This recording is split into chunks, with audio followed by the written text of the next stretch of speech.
Saudara, pemerintah saat ini tengah siapkan aturan turunan Undang-Undang ASN di mana anggota TNI Polri bisa isi jabatan ASN. Apa implikasi dari aturan ini? Kita akan bahas bersama dengan Direktur Eksekutif Amnesty International Indonesia, Usman Hamid, dan juga ada Wakil Ketua Komisi 2 DPR RI, Syamsur Rizal. Selamat petang, Pak Syam, Bang Ya, Usman.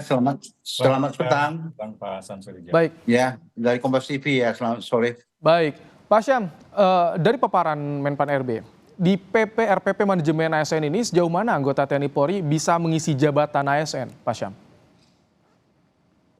Dalam undang-undang yang terbaru yang baru saja diselesaikan, di dalam pasal 20 itu disebutkan ada reciprocal ASN dengan TNI dan Polri. Reciprocal itu namanya disebut dengan sebagai pasal kesetaraan antara dua instansi ini.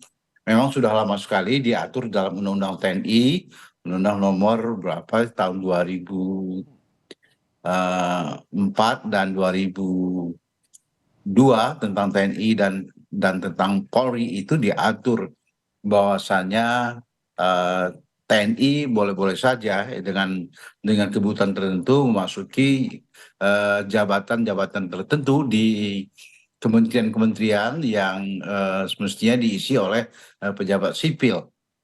Namun demikian dengan undang-undang baru nomor 20 tahun 2023 tentang ASN pengganti Undang-Undang nomor 5 tahun 2014 di pasal 20 itu ada salah satu pasal yang memberikan kesempatan kepada ASN untuk mendapatkan jabatan yang dapat diisi oleh PNS di instansi TNI atau Polri yang selama ini itu tidak pernah diatur. Jadi hal ini memang tergantung kepada kebutuhan dan kesiapan dari pegawai Pak Syam, negeri tapi ada kemungkinan tidak dari TNI dan juga Polri ngisi jabatan di ASN di luar jabatan yang saat ini sudah biasa diisi seperti Basarnas, BNPB, dan juga BNPT seperti itu, Pak Syam. Ada di luar itu nggak? Kemenhan, Kemenkumham?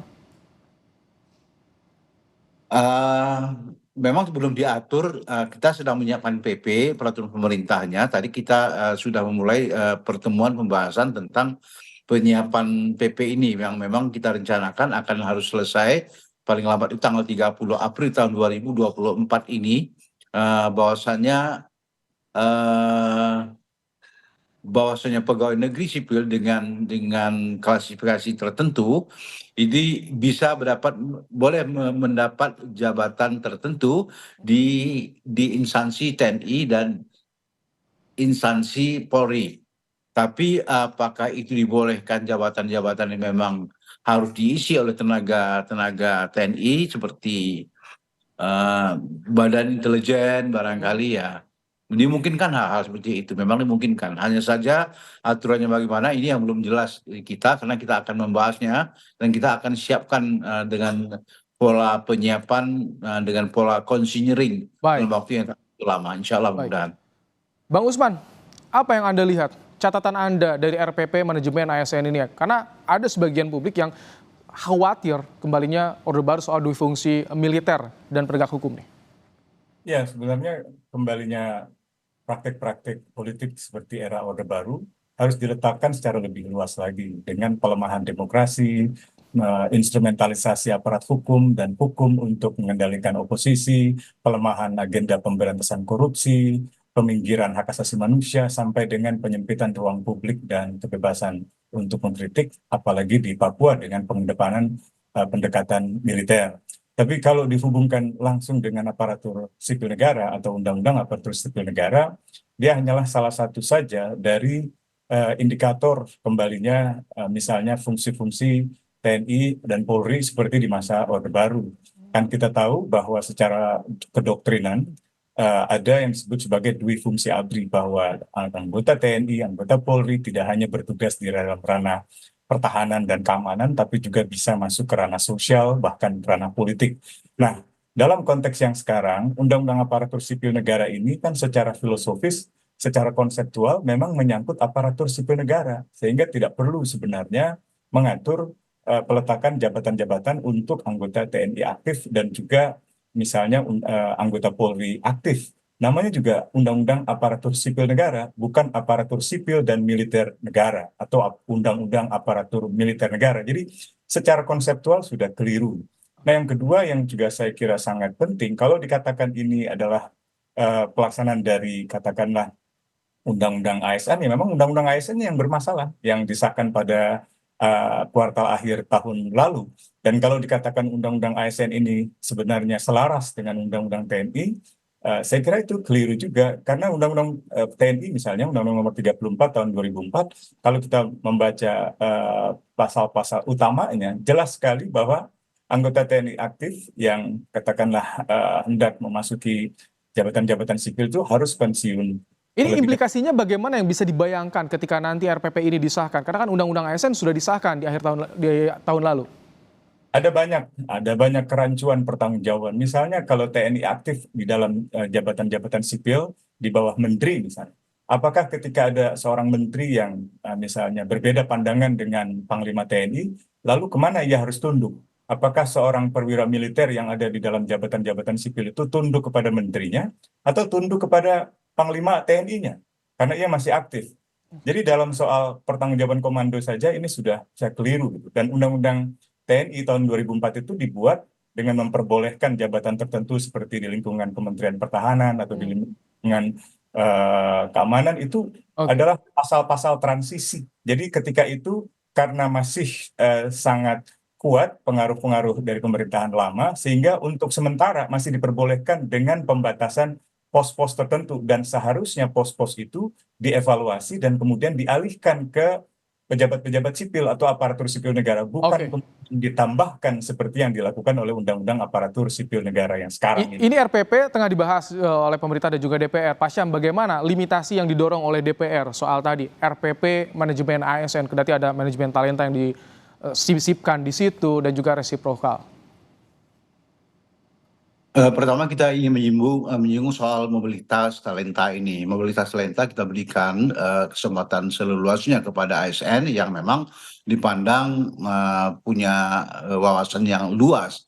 Oleh karena itu dalam undang-undang ini, walaupun dikatakan oleh Pak Usman tadi itu, tapi itu semua sudah diatur dalam undang-undang yang sudah sangat lama, Undang-Undang Nomor 34 tahun 2004 yang lalu itu sudah diatur. Kita tidak menyenggol soal itu, tapi yang ini ada sesuatu yang baru yang kita kaitkan dengan mobilitas talenta dari pegawai kita ASN yang memang berbakat atau memang punya kemampuan khusus.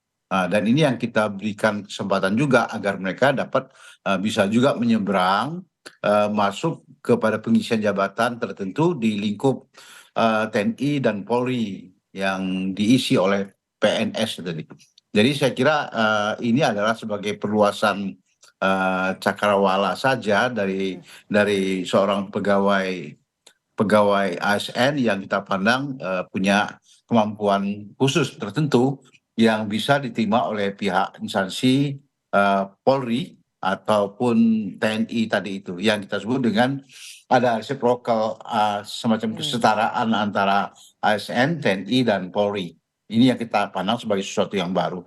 Di dalam pembahasan ini kita belum membahas secara teknis, mungkin kita akan bahas dalam waktu yang tak begitu lama ini. Paling lambat itu tanggal 30 April kita akan sudah bisa membahas semua itu. Oke. Bang Usman, tadi jadi artinya ada talenta yang diperhatikan. Ini seleksinya lebih ketat tentu. Apakah ini menjawab soal kekhawatiran yang tadi seperti yang Anda sampaikan juga, Bang Usman? Ya, sebagai satu argumen ya sah-sah saja itu dikemukakan, tetapi kita semua sama-sama tahu bahwa di dalam periode pemerintahan Pak Jokowi di periode yang pertama ada masalah yang serius di lingkungan TNI, yaitu penumpukan perwira-perwira yang tanpa posisi gitu, ada jobless high level officers di dalam sana yang membuat pemerintah kebingungan mau ditempatkan di mana mereka itu karena tidak punya pekerjaan yang misalnya menempati jabatan-jabatan strategis. Nah, satu-satunya jalan kemudian dialihkan ke lingkungan jabatan-jabatan sipil atau pos-pos sipil. Itulah sebabnya mulai banyak di kementerian-kementerian di mana anggota TNI aktif atau anggota Polri aktif, terutama anggota TNI aktif mulai ditempatkan ke sana. Nah, ini sebenarnya justru melemahkan profesionalitas TNI. Karena bagaimanapun juga, kalau ada misalnya, katakanlah pegawai negeri sipil yang mempunyai kemampuan-kemampuan khusus ya. Kemampuan khusus itu kan bukan kemampuan militer secara fisik. Karena kalau kemampuan militer secara fisik, dia harus menempuh pendidikan militer. Kalau dia bintara, masuk sekolah bintara. Kalau dia misalnya perwira, ya dia masuk akademi militer, gitu. Tapi kalau kemampuan yang sifatnya pemikiran, kebijakan, atau kemampuan teknologi, Oke. informasi, ilmu pengetahuan itu ada di Kementerian Pertahanan. Itu bisa masuk ke Dewan Ketahanan Nasional, bisa juga masuk ke Lembaga Ketahanan Nasional. Jadi ada banyak hal, termasuk juga Kementerian Kemaritiman kalau kita ingin Oke. membangun postur pertahanan berbasis kepulauan. Jadi ada banyak hal yang saya kira kurang diperhatikan oleh anggota dewan. Dan ini Oke. penjurunya mestinya Komisi 1, mestinya Mm-mm. bukan komisi yang lain. Saya kira Ini ini ini masih dibahas RPP soal manajemen ASN ini masih dibahas sampai tadi diproyeksikan selesai 30 April mendatang. Kita tunggu bagaimana nanti hasilnya. Terima kasih Pak Syamsul Rizal, Wakil Ketua Komisi Yep, 2 sama-sama. DPR RI dan juga Bang Usman Hamid, Direktur Eksekutif Amnesty International Indonesia telah bergabung dalam program Sapa Indonesia Malam.